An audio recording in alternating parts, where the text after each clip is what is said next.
ওই বাউন্ডারির মধ্যে যদি কিছু লিখতে হয় তাহলে এখানে লেখো, ঠিক আছে? বাউন্ডারিটা দিয়ে রাখো। এখন কিন্তু আমি ক্লাসরুমে চলে আসছি, তোমরা নাই, কিন্তু আমি আমার ক্লাসরুমে, বুঝছো? এতদিন আমার রুম থেকে ক্লাস নিচ্ছে, এখন ক্লাসরুম আসছে। জি স্যার। আচ্ছা, আমরা যখন বোর্ড লাগবে তখন আপাতত আমরা ইয়েতে চলে যাই, স্লাইড শেয়ারে চলে যাচ্ছি ক্লাসে, ঠিক আছে? এখনো 53 প্রেজেন্ট হয়েছে, বাকিরা হয়তো চলে আসবে। আমরা ক্লাস শুরু করে দিই, ঠিক আছে? আমি আমার স্যার টিভিটা রেকর্ড অফ করে করেন স্যার। দিলাম। হ্যাঁ, রেকর্ড শুরু রেকর্ড। করবো আগে, ক্লাস স্লাইড। হ্যাঁ, থ্যাংক ইউ। রেকর্ড আমি শুরু করবো আগে, স্লাইড স্ক্রিন আসুক। স্যার ইকো হইতেছে কথায়, স্যার ইকো। রাখো রাখো, একটু অপেক্ষা করো।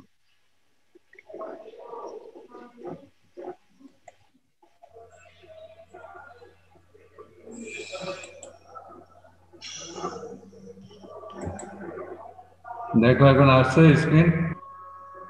জি স্যার, আসছে স্যার। আচ্ছা দেখো। আচ্ছা, তোমার এই যে আমার কথা শোনা যাচ্ছে? স্যার শুনতে পাচ্ছি, কিন্তু স্যার ইকো হয় অনেক। স্যার শোনা আচ্ছা যায় দেখো স্যার, তো। কিন্তু ইকো হয় স্যার কথায়। আচ্ছা, আমি যদি হেডফোন ছেড়ে দিয়েছি, এখন রাখো, দেখো এখন শোনা যায়? এখন কথা ক্লিয়ার সেম শোনা স্যার। যায়? হ্যাঁ স্যার, শোনা যাচ্ছে। হ্যাঁ, এটা ভালো নাকি হেডফোন দিয়ে করলে ভালো লাগে, কোনটা? স্যার আপনি যখন হেডফোন নিয়ে ওই বোর্ডের কাছে যান তখন স্যার মানে আনক্লিয়ার হয় অনেক সাউন্ড। মানে বোর্ডের কাছে গেলে? কিন্তু আমি তো কিছুক্ষণ তো এখানে থাকবো, বোর্ডের কাছে পরে যাব, যখন প্রয়োজন হয় তখন যাব। বোঝা যায় স্যার, সমস্যা নেই। স্যার কথা বলেন, সমস্যা নেই স্যার। তাহলে এখন এইভাবেই শোনো, হেডফোন ছাড়াই আমি বলি, ঠিক আছে? জি স্যার। আচ্ছা দেখো, আমি আগে রেকর্ড করে নিই, তুমি ভালো রেকর্ডটা শুরু করি। আমি রেকর্ড শুরু করে দিলাম। আচ্ছা, এখন দেখো এখানে একটা প্রবলেম দেওয়া আছে, কোএফিসিয়েন্ট অফ কনসিডারেশন। এক্সাম্পলে বাম পাশে সয়েল প্রোফাইল দেওয়া আছে, বলা হয়েছে required determine the following, A B C D, এই চারটা জিনিস বের করতে হবে। কি কি? Change in pore pressure in the clay layer immediately after the application of 3 feet of SP, হলো সারচার্জ ফিল। যেমন একটা ফিল মেটেরিয়াল দেওয়া হয়েছে 3 feet, সেই লোড দিয়ে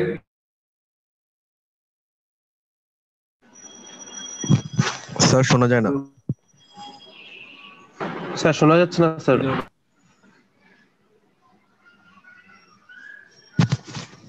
হ্যালো স্যার। হ্যালো। কথা শোনা যায় না স্যার। হচ্ছে ডিরাইভেল। স্যার শোনা যাচ্ছে না, কথা কেটে কেটে হ্যাঁ, আসছে। স্যার শোনা স্যার যাচ্ছে না। শোনা যাচ্ছে না স্যার।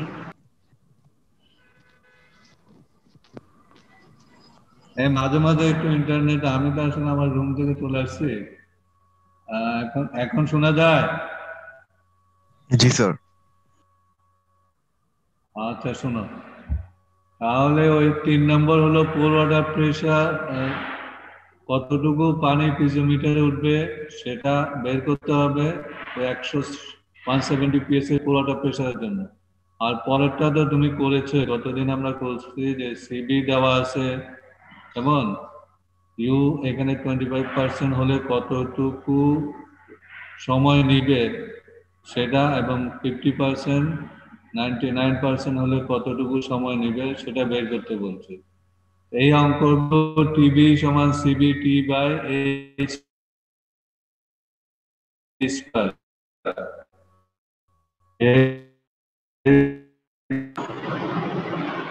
হ্যালো। উভয় পাশে কি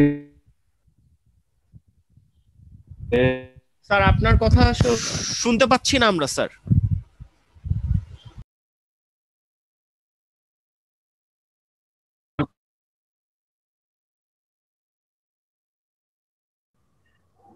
হ্যালো, এখন শোনা যায়? জি স্যার, এখন শোনা যাচ্ছে, Hello? কিন্তু আগে কি বলছেন শুনি নাই স্যার এগুলা। আচ্ছা এখন শোনা যায় কিনা বলো। জি স্যার, এখন শোনা যাচ্ছে। আচ্ছা এখন এভাবে আমি বোর্ডে যাব তখন ওই মাইক্রোফোনে কানেকশন দিব, ওইটা দিলে প্রবলেম করে। আচ্ছা দেখো, আমরা এখানে একটা দিয়েছি, প্রবলেমটাকে চারটা জিনিস বের করতে বলা হয়েছে। প্রথমটাতে বলা হয়েছে চেঞ্জ ইন কোর প্রেশার, দ্বিতীয়টাতে হচ্ছে ডিগ্রি অফ ফ্লুইডেশন, তৃতীয়টাতে হচ্ছে কতটুকু পানি পিজোমিটার লেভেলে উপরে উঠবে, চতুর্থটা হচ্ছে কত সময় লাগবে বিভিন্ন ডিগ্রি অফ কনসিডারেশন হতে, এখানে সিভিল ভ্যালু দেওয়া আছে। এই লাস্টেরটা তুমি করে ফেলেছো অলরেডি, পারবা, উপরে গুলোও পারবে। আমরা পরে এই ধরনের একটা অঙ্ক দেখাই দিব, তাহলে তুমি এটা করতে পারবে। এটা এটা তোমাদের একটা অ্যাসাইনমেন্ট থাকলো, পরে অ্যাসাইনমেন্ট যখন জমা দিবে তখন এটা করে দিবে, ঠিক আছে? এই ধরনের অঙ্ক আমি আজকে দেখাবো অন্য একটা, তখন এগুলি করতে পারবে। আচ্ছা নেক্সট আমরা যাচ্ছি নেক্সট স্লাইডে। দেখো প্রি-কম্প্রেশন বা জেনারেল কনসিডারেশন। প্রি-কম্প্রেশনটা কি জিনিস?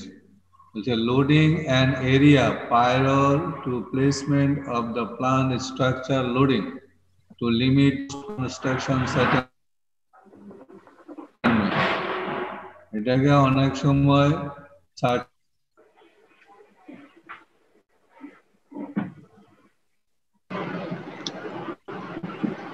হ্যালো,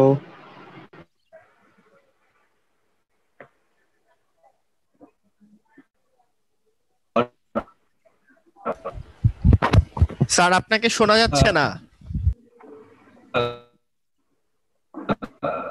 তুমি একটা পোস্ট কনস্ট্রাকশন সেটেলমেন্ট নিতে পারে, তার করার একটা উপায় গত ক্লাসে আমরা বলেছি ভার্টিক্যাল ড্রেনেজ করলেও প্রি কম্প্রেশন হয়।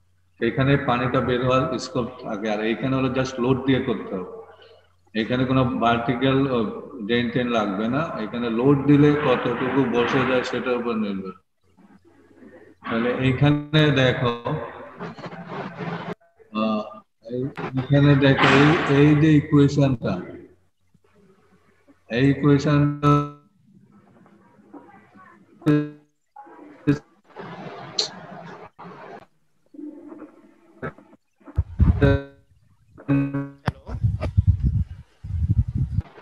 স্যার শোনা যাচ্ছে না স্যার।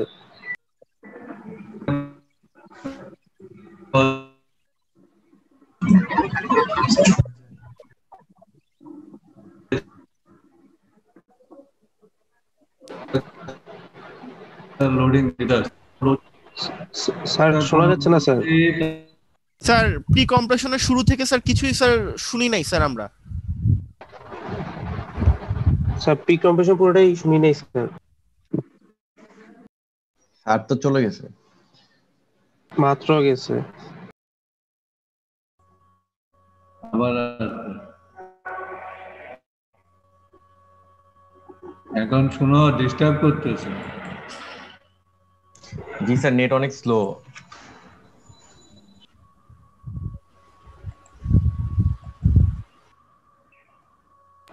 আচ্ছা এখন দেখা যাচ্ছে? প্রথম থেকে শুনি নাই স্যার।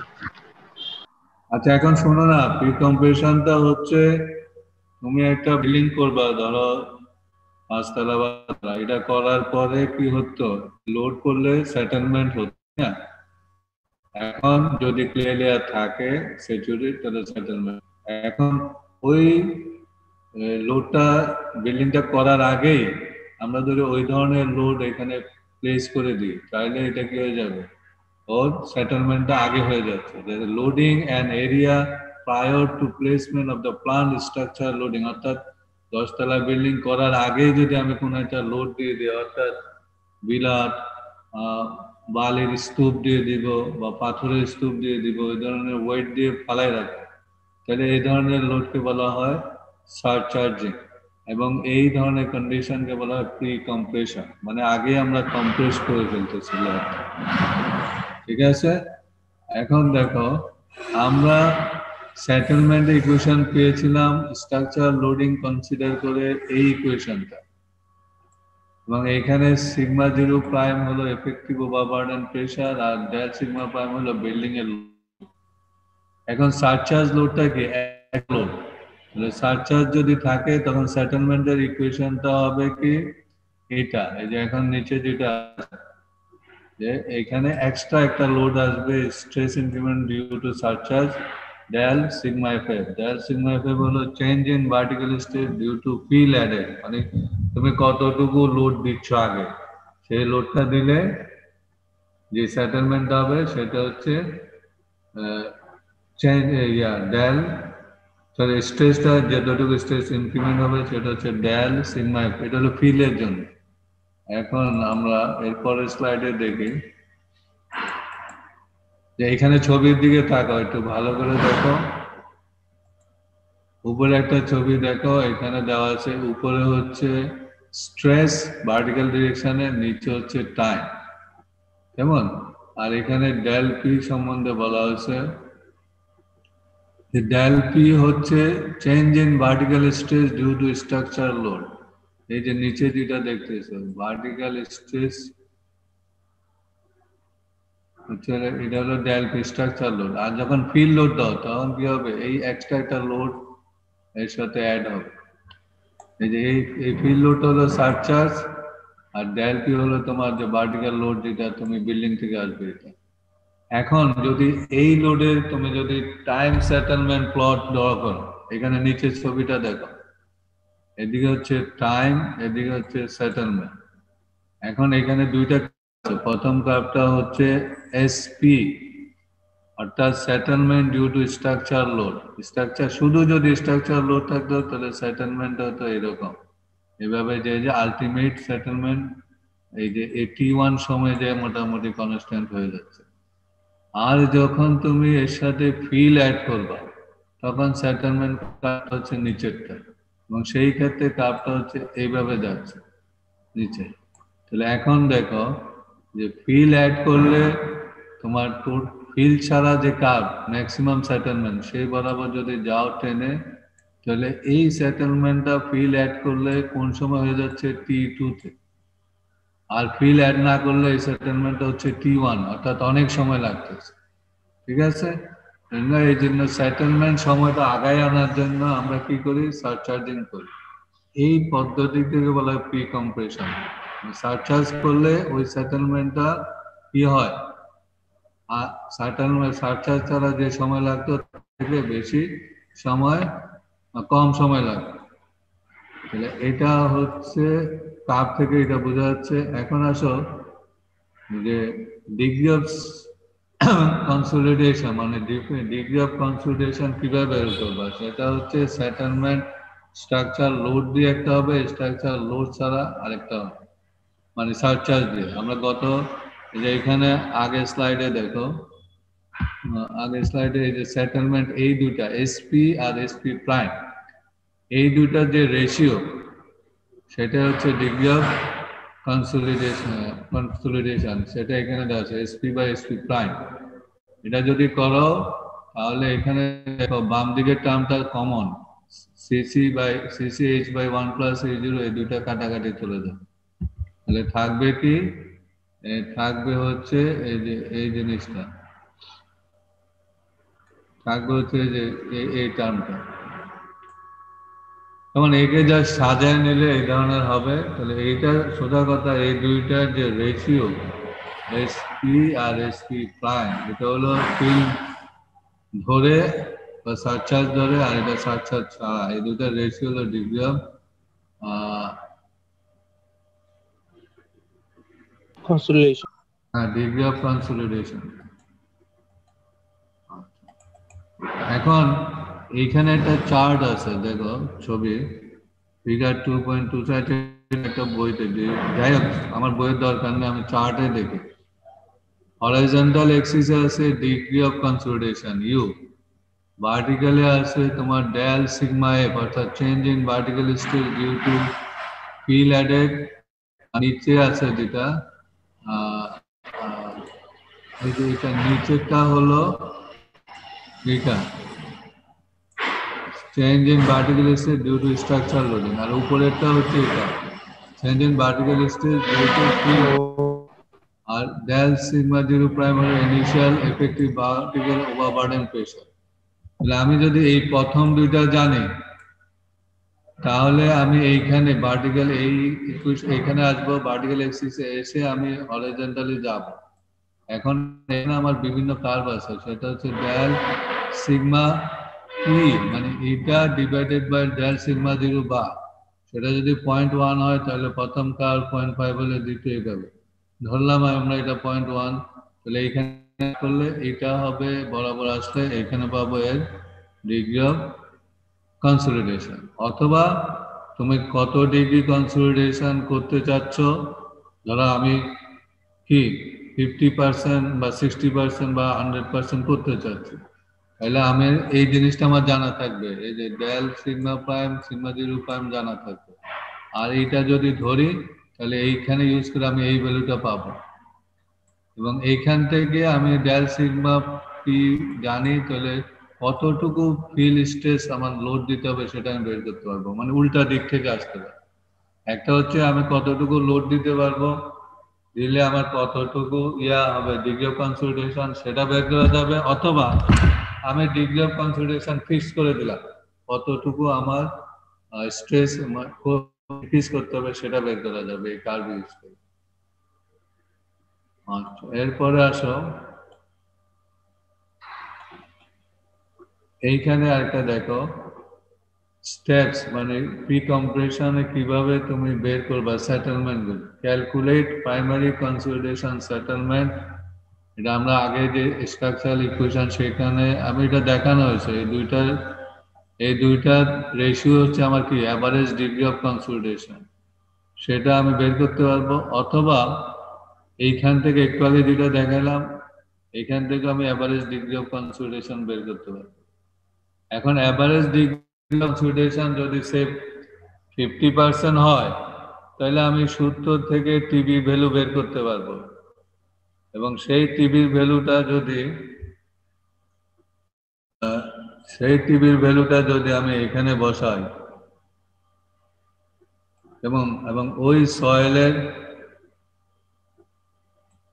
সিবি আমি জানি, এবং ওর ড্রেনেজ কন্ডিশন যদি জানা থাকে, তাহলে এইচডিআর জানা থাকবে, সেইখান থেকে আমি বের করতে পারবো T2টা হচ্ছে to find the time when surcharging loading should be removed। এই যে তুমি লোডটা দিলা সারচার্জ, এটা কতদিন রাখবা সেটা তোমাকে বের করতে হলে এই সূত্র দিয়ে আসতে হবে, এবং সেটা তুমি এইখান থেকে বের করতে পারবে। কিভাবে? তোমাকে প্রথমে ইউ বের করতে হবে, গত যে স্লাইডটা দেখালাম সেইখান থেকে, অথবা এই ইকুয়েশন ইউজ করে, অথবা আগের যে স্লাইডটা দেখালাম, বা অথবা এখানে যে এই যে ডান দিকে যে ফিগারটা আছে এইখান থেকে আমরা যে ইউ পাই, এই ইউটা আমাকে বের করতে হবে। ইউ বের করে আমি ইউ থেকে টিবি বের করবো। ওই যে সূত্র, দুইটা সূত্র আছে, 60% কম হলে এটা, 60% বেশি হলে এই সূত্র, সেখান থেকে টিবি পাবো। টিবি পেয়ে গেলাম, সয়েলের কনসলিডেশন টেস্ট করলে সিবি পাবো, আর এইচডি স্কয়ার সয়েল প্রোফাইল থেকে জানা যাবে যে সয়েলের উপরে কি লেয়ার আছে, নিচে কি লেয়ার আছে, সয়েলের ডেপথ কত সেটা। এগুলি যদি জানা থাকে তাহলে আমি যতটুকু ডিগ্রি অফ কনসলিডেশন করতে চাই ততটুকু করতে আমার কতদিন ওই সারচার্জ দিতে হবে সেটা বের করতে পারবো। এই যে আমি 100 বস্তা সিমেন্ট বা 1000 মানে 2500 অনেকটি ইটের স্টক দিয়ে রাখলাম লোড, সেই লোডটা কতদিন রাখবো সেটা এখান থেকে বের করা যাবে। এটা হচ্ছে জাস্ট প্রসেস, তবে এই কার্ভগুলো ইউজ করতে হবে, না হলে পারা যাবে না, আর নাহলে এই সূত্র থেকে আসতে হবে। আচ্ছা, এটা আমাদের দরকার নাই, এটা মিড প্লেনের দরকার নাই। এটা আরেকটা অঙ্ক দেখো, ডিটারমাইন দ্য ফলোইং। সিবি দেওয়া আছে, ইউ দেওয়া আছে, টাইম বের করতে বলা আছে। ইউ দেওয়া থাকলে টিবি পাবা, সিবি এখানে দেখো।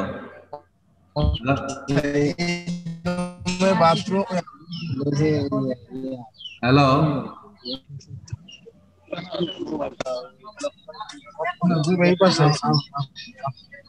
শুনতেছ? এইখানে দুইটা, একটা অঙ্কের দুইটা পার্ট আছে। প্রথম তোমার এই তোমাদের আনমিউট করো, মিউট করো, শোনা যাচ্ছে না।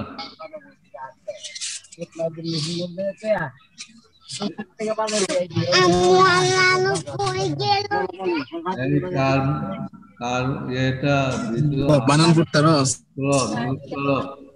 স্যার আপনি করে দেন, ওটা মনে হয় আনফরচুনেটলি আনমিউট হয়ে গেছে স্যার। আচ্ছা, এখন দেখো বানান করতারো থাকবে তোমাদের, এই অঙ্কটাও দেখে নেবেন। এরপরে আমরা গতদিন যে ক্লাস করেছি, হ্যালো স্যার আর আপনি একটু মিউট করে দেন সবাইকে।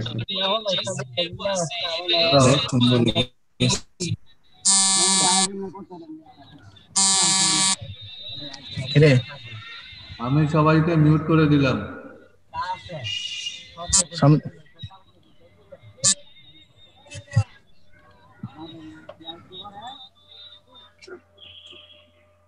জি স্যার, এখন ঠিক আছে স্যার।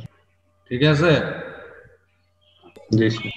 আচ্ছা শোনো, যে গত ক্লাসে আমরা যেটা দেখছিলাম, আমার আরেকটা স্লাইডে কিছু আছে, দেখো যদি ক্লিয়ার হয়। এখানে দেখো একই জিনিস, এই যে সাদাটা যেটা দেখতেছো, এই যে সাদাটা হচ্ছে ভার্টিক্যাল রেন বা স্যান্ড রেন, আর কালারফুলি হচ্ছে তোমার ক্লে। যে পানি কিভাবে মুভ করতেছে রেডিয়ালি দেখানো হচ্ছে এগুলি। আর এটা আমি কতদিন দেখানো, সেখানে হলো ট্রায়াঙ্গুলার সেকশন, কেমন, আর কতটুকু জায়গা থেকে এটাকে রাউন্ড করলে কতটুকু জায়গা থেকে পানি আসছে সেগুলো এখানে দেখানো হচ্ছে। গত দিনের জিনিসে আবার দুইটা স্লাইডে আছে। আচ্ছা, এখানে দেখো একটু জিনিস, যে স্যান্ডেনটা কিভাবে করে। যে এখানে স্টেপ 1-এ যে ড্রিলটা আছে, যেটা গর্ত করবে, হোল করবে, সেটাকে টাচ করা, তারপরে আস্তে আস্তে ড্রিল করা। 2-এ 3-এ তোমার যতটুকু ডেপ পর্যন্ত তুমি ড্রিল করতে চাচ্ছ ততটুকু পর্যন্ত করা হয়ে গেছে। তারপরে এটাকে ড্রিলটা উপরে উঠে নিয়ে আসা হয় এবং এর দিয়ে কি করা হয়, বালি দিয়ে দেওয়া হয়। আস্তে আস্তে এটা দেখো পুরোটুকু উঠে গেলে পুরোটুকু একটা বালির, সরি, পুরোটুকু একটা বালির ইয়ে হয়ে যায়, কমপ্লিট একটা বালির কলাম হয়ে যায়, এবং এটাই তখন ভার্টিক্যাল ড্রেন হিসেবে কাজ করে। এটা হচ্ছে মেথড কিভাবে আমরা ফিল্ডে করব। আর গতদিন যদি ক্লিয়ার না দেখে থাকো, প্রিফেব্রিকেটেড ভার্টিক্যাল ড্রেন সেটা এখানে আছে। এই যে এটা হলো একটা সেকশনাল ভিউ, জিও টেক্সটাইল থাকবে, তার ভিতরে পলি প্রোফাইলিং কোড থাকবে, এবং এটা দেখতে এই ধরনের। আর ফিল্ডে যদি দেখো, এখানে বাম পাশে দেখো এই সেকশন কিভাবে নিচে নেমে গেছে, এইভাবে মেশিন দিয়ে ভিতরে ভিতরে ইনসার্ট করা হয়। আচ্ছা, এইখানে ফিল্ডে দেখো কিভাবে কাজ করতেছে, দেখলে বুঝা যায় কন্টিনিউয়াস করে যাচ্ছে, আর উপরে কেচি দিয়ে কেটে দিচ্ছে। ঠিক আছে, এখন এইটা আমাদের দরকার নেই, এত ওইগুলি উপরের লেভেলে তোমার দরকার নেই।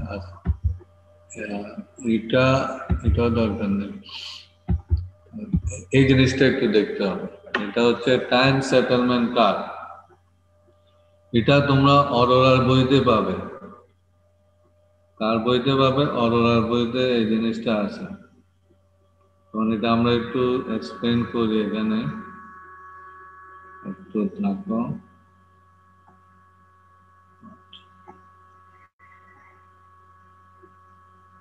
দেখো,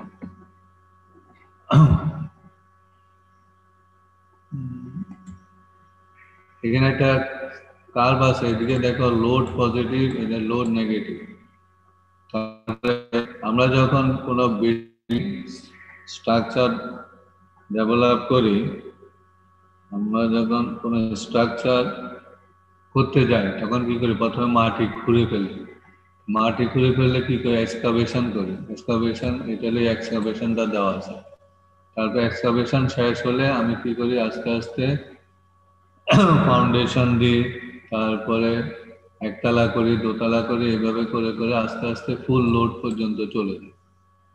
ঠিক আছে, তাহলে এখন এখানে যেটা আমরা দেখাচ্ছি, উপরের কার্ভে দেখো, একদিকে হচ্ছে টাইম এই ডিরেকশন হলো টাইম, উপরে ডিরেকশন হলো লোড। কেমন?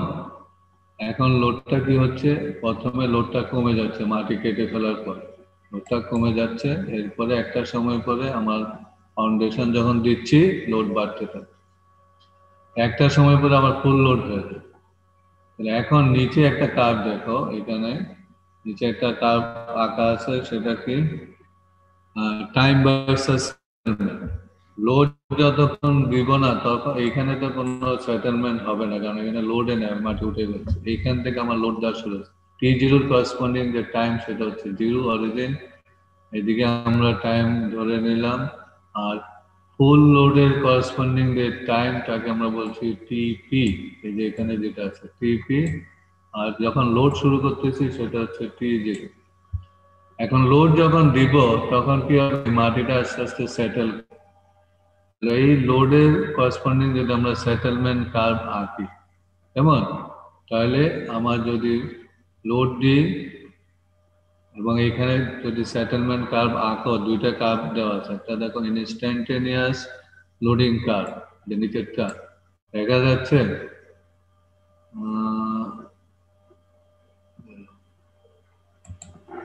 যে নিচের এই কার্ভটা ইনস্ট্যান্টেনিয়াস লোডিং কার্ভ, অর্থাৎ ONDAB, এই কার্ভটা তুমি লোড দিবা, যে ফুল লোড দিছো না এখানে পি লোড, এটা হলো পি লোডটা হলো ফুল লোড, এই লোডটা এখানে দেওয়ার পরে তুমি সময় গণবা, সময় গণে বিভিন্ন সময়ের ডিফরমেশন যদি প্লট করো তাহলে তুমি কি পাবা, এই প্লটটা পাবা, এই জন্য কেবল ইনস্ট্যান্টেনিয়াস লোডিং কার্ভ। এখন এই কার্ভ থেকে অ্যাকচুয়ালি তো আমরা লোড কি ইনস্ট্যান্টেনিয়াসলি দিই না, একসাথে 10 তলা বিল্ডিং এর লোড কখনো দেওয়া হয়, প্রথমে 1 তলা 2 তলা 3 তলা এইভাবে করে। এই জন্য এই ইনস্ট্যান্টেনিয়াস লোড থেকে আমরা কিভাবে কারেক্টেড লোড সেটেলমেন্ট কার্ভ পাবো, ফিল কার্ভ, সেটাই পদ্ধতি হচ্ছে এখানে আমরা আলোচনা করব। এইটা করার জন্য এখানে একটা অ্যাজাম্পশন নিতে হয়। অ্যাজাম্পশন হচ্ছে আমি পড়ি, শুনো। অ্যাজাম্পশনটা হচ্ছে the settlement at the end of construction period টিপি, এই যে টিপি, এইখানে যে সেটেলমেন্টটা হবে is same as that would have occurred in half as much time had the entire load been applied instantaneously। অর্থাৎ এটা হচ্ছে এই যে এইখানে যে সেটেলমেন্ট হবে কারেক্টেড কার্ভে, অর্থাৎ ফিল কার্ভে, এখানে যে সেটেলমেন্টটা হবে, অর্থাৎ টিপিতে যে সেটেলমেন্টটা হবে, কনস্ট্রাকশন পিরিয়ডের এন্ড হচ্ছে টিপি, এই পিরিয়ডে যে সেটেলমেন্টটা হবে সেটা হচ্ছে it is half as much time had the entire load been applied instantaneously। entire load apply করলে যে সেটেলমেন্টটা হতো তার হাফ হবে। কথা বুঝা গেছে? আচ্ছা, আমি এটা আর একটু ক্লিয়ার করি, যে entire load, আবার একটু বলে, এটা আমাদের এই জিনিসটা হলে আসল, এটা যে is the same as that would have occurred in half as much time at the entire load been applied instantaneously। অর্থাৎ টিপি সময়ে কারেক্টেড কার্ভের যে ফুল সেটেলমেন্ট, অর্থাৎ এইটুকু এফ সি, এটা কিসের সমান, এটা বলা হচ্ছে টিপি বাই 2। এই যে টিপি বাই 2 টাইমে ইনস্ট্যান্টেনিয়াস কার্ভের যে সেটেলমেন্ট, এই যে এইটুকু, এটা কি এইচ এ, এইটুকুর সমান।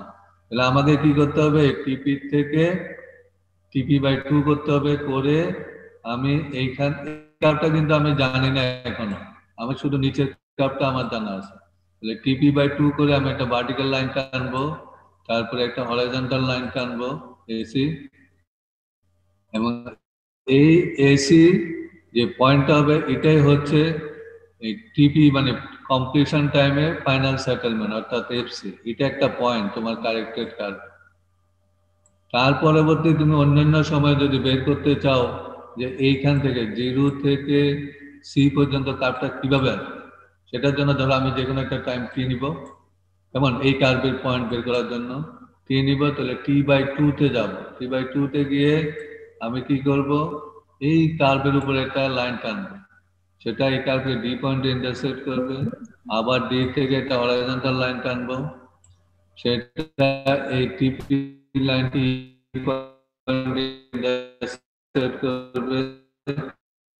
এখন ও আর ই জয়েন করবে, ও জয়েন করলো আর টি থেকে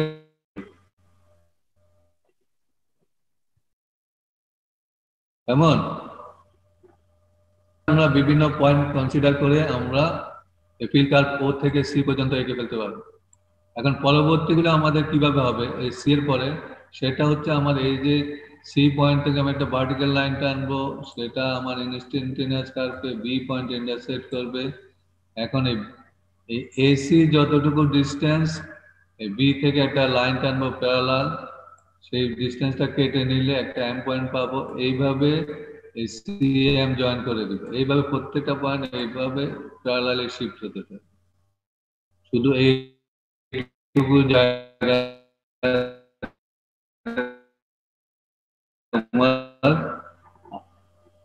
আমি যেভাবে বলছি সেই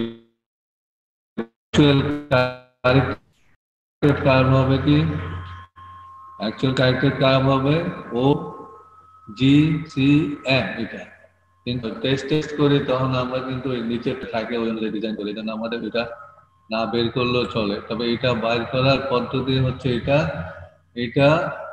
তোমার কি বলে অরোরার বইতে আছে, সুন্দর করে ওইখান থেকে পড়ে নিতে হবে, ঠিক আছে?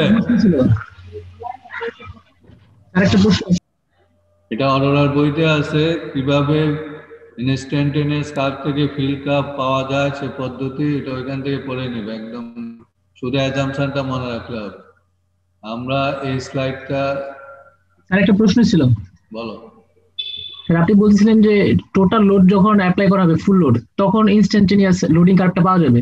আচ্ছা রাখো, হ্যাঁ তুমি ধরো এইখানে, এই যে আমি দেখাচ্ছি তোমার,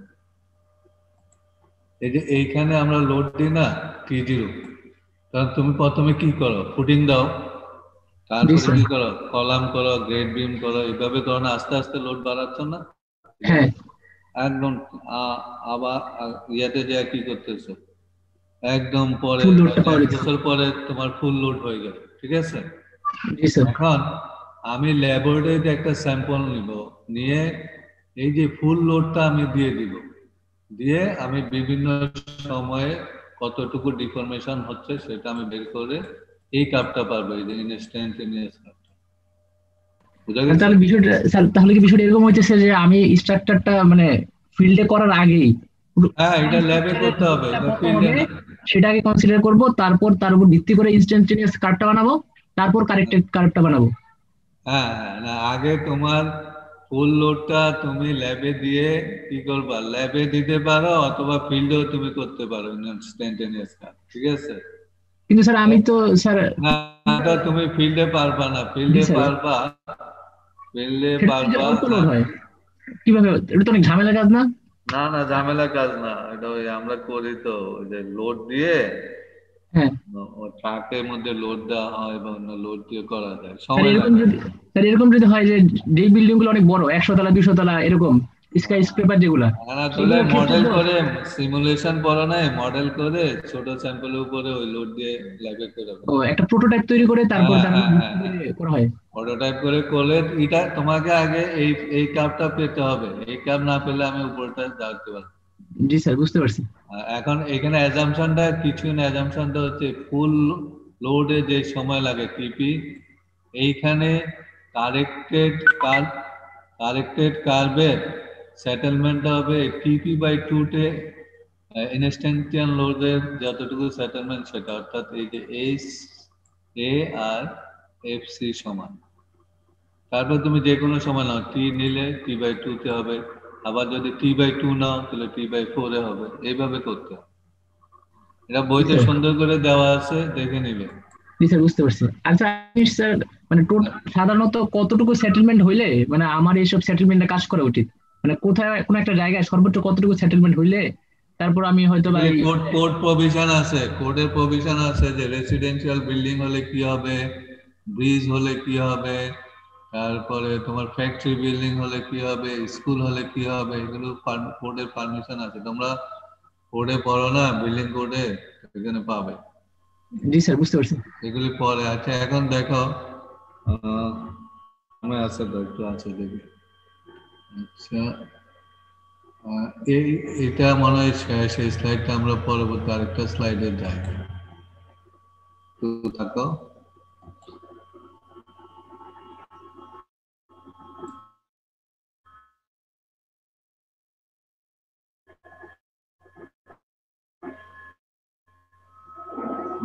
এটা আছে, এখান থেকে আছে।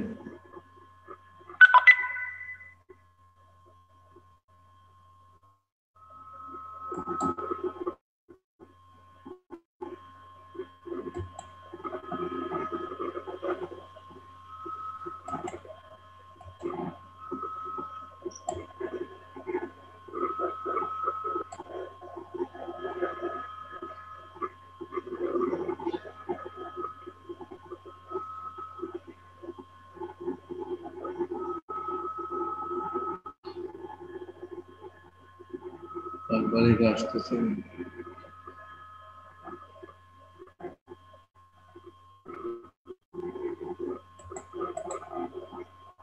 আমার দেখা যাচ্ছে?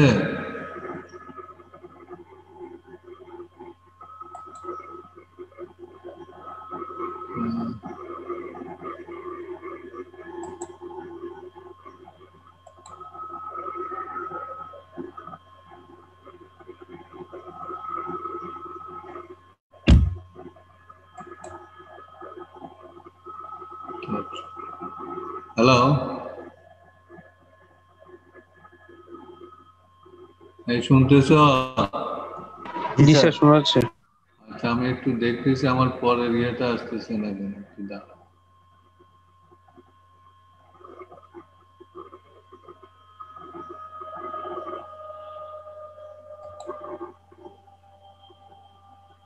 আচ্ছা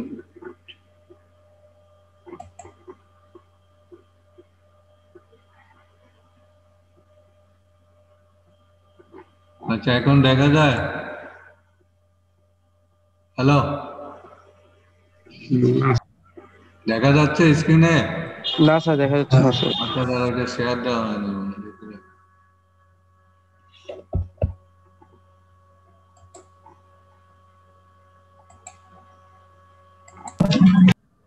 একটু লাইনে থাকো।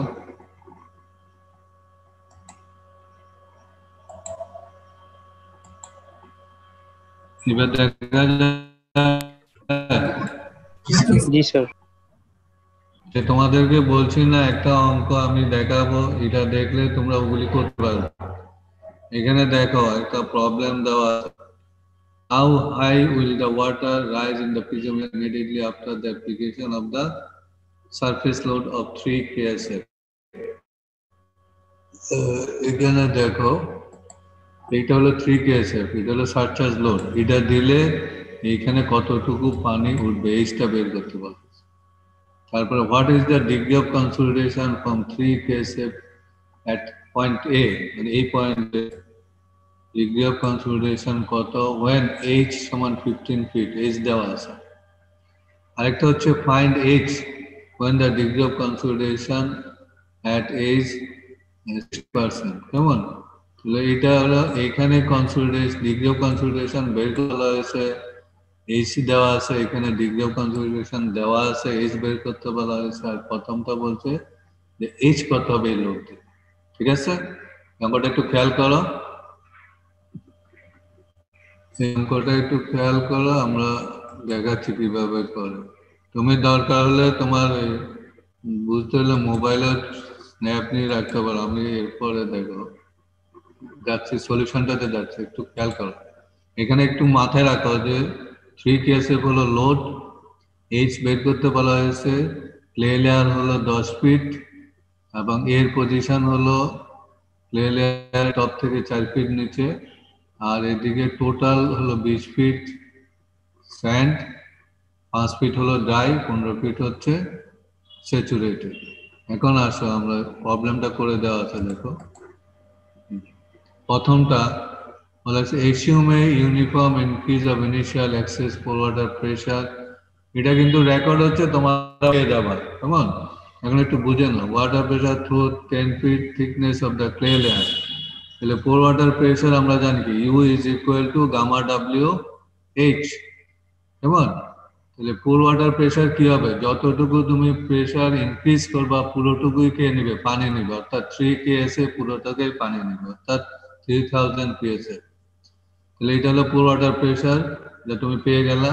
তাহলে পোর ওয়াটার প্রেশারকে গামা ডাব্লিউ দিয়ে ভাগ দিলে এইচ চলে আসবে।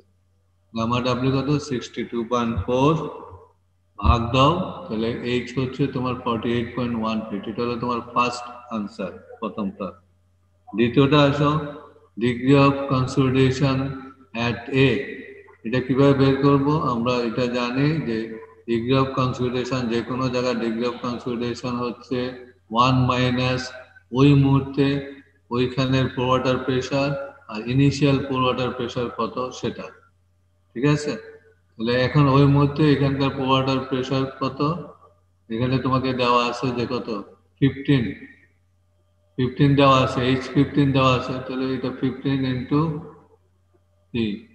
গামা ডাব্লিউ, U0 ইউ মানে কি H gamma W, H into gamma W. আর তোমার টোটাল ইয়েটা কত, pore water pressure, initial pore water pressure হচ্ছে 48.1, যেটা হাইট মাল্টিপ্লাইড বাই 62.4। এটা হলো তোমার ইউ মানে এইচ, ইনিশিয়ালি এইচ এর ভ্যালু হচ্ছে এটা। তাহলে এখান থেকে তুমি পেয়ে যাচ্ছ ডিগ্রি অফ কনসোলিডেশন কত, 69%।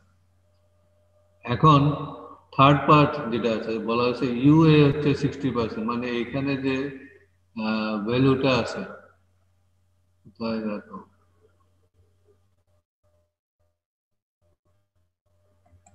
স্যার এই আগেরটাই ডাইরেক্ট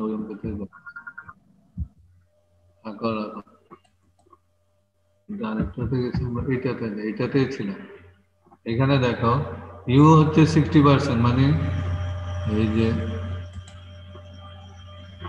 এই যে ইউ এ এটা দেওয়া আছে কত, 60%, এখানে বসাও 60% মানে 0.6। আর তোমার ইউ এটা বের করতে বলা হয়েছে, ইউ যেটা তুমি জানো 300 PSF, মানে ইনিশিয়াল পোর ওয়াটার প্রেশার দিতে। এটা বসাই দিলে কি পাবা, ইউএ পাবা। এবং ইউএ যখন পাবা তখন তুমি এই সূত্র ইউজ করে গামা ডাব্লিউ দিয়ে ভাগ দিলে পেয়ে যাবে হাইট কতটুকু পানি উঠবে 60% জন্য। এখন একটা জিনিস খেয়াল করে দেখো যে 60% জন্য কত উঠতেছে, এখানে 19.2 ফিট। আর যখন তুমি পার্সেন্টেজ যত বাড়বে ডিগ্রি অফ কনসোলিডেশন, তখন কি হবে, হাইট ভ্যালু পাবে না কমবে, সেটা তুমি চেক করতে হবে। কয়েকটা বসালা 40 দিয়ে করো, 70 করো, দেখো কি অবস্থা হয়। তাহলে এইখান থেকে দেখলাম, এটাতে যাব না, আগের প্রবলেমটা। আজকে একটা প্রবলেমে দেখাবো আমি, যেমন এটা দেখার পরবর্তীতে আমরা আরো অনেক প্রবলেম আছে এখানে একটা একটা করে দেখাবো। আজকে এই একটা দেখো, তোমার এই একটা দেখে তোমাকে যে দুটো অ্যাসাইনমেন্ট দেওয়া হয়েছে অঙ্কের, ওই অ্যাসাইনমেন্ট গুলো তুমি করে ফেলতে পারবে। এইটা দিয়ে প্রথম পার্টও তুমি করবে, আর এর আগে আমি যেটা পিবিসিবি করেছি সেটা দিয়ে তুমি পার্ট করতে পারবা। আর নেক্সট আরো কিছু অঙ্ক আছে এখানে, আমরা আগামী ক্লাসে সেগুলো দেখবো, তারপরে আমাদের এই চ্যাপ্টার শেষ হবে। ঠিক আছে স্যার? রেকর্ড দুইটা দিয়ে দিয়েন স্যার। হ্যাঁ, র্যাকেট দুইটা আজকে ইনশাল্লাহ দিয়ে দিব। ঠিক আছে স্যার, অ্যাসাইনমেন্ট গুলো ক্লাসরুমে দিয়ে দিলে ভালো হয়। হ্যাঁ, ক্লাসরুমেই তো দিব অ্যাসাইনমেন্ট গুলো। ঠিক আছে, অ্যাসাইনমেন্ট দিব কিরকম সেটা দেখলে বুঝবে, তোমার অত কষ্ট করতে হবে। ঠিক আছে, কিন্তু স্লাইড গুলি পড়তে হবে। স্যার ওখানে যে 4টা অঙ্ক বললেন স্যার, এটা কিভাবে দিব স্যার আপনাকে? হ্যাঁ, ওখানে যে অ্যাসাইনমেন্ট কিভাবে দিবা গুগল ক্লাসরুম তোমাদেরকে বলে নাই? জি স্যার, এটা কবে দিব স্যার? এটা আমি যখন বলবো, আমি তো এখন কিছুই বলিনি, এটা তোমাকে আমরা বলে রাখছি যে অ্যাসাইনমেন্ট তুমি করে রাখো, যখন করবা তখন সাবমিট করবা তখন ওইটার সাথে ওই দুইটা অঙ্ক সাবমিট করে দেবেন, জি ঠিক আছে? বুঝা গেছে? জি স্যার, বুঝতে পারছি। আচ্ছা, তাহলে আজকে স্লাইড এখানে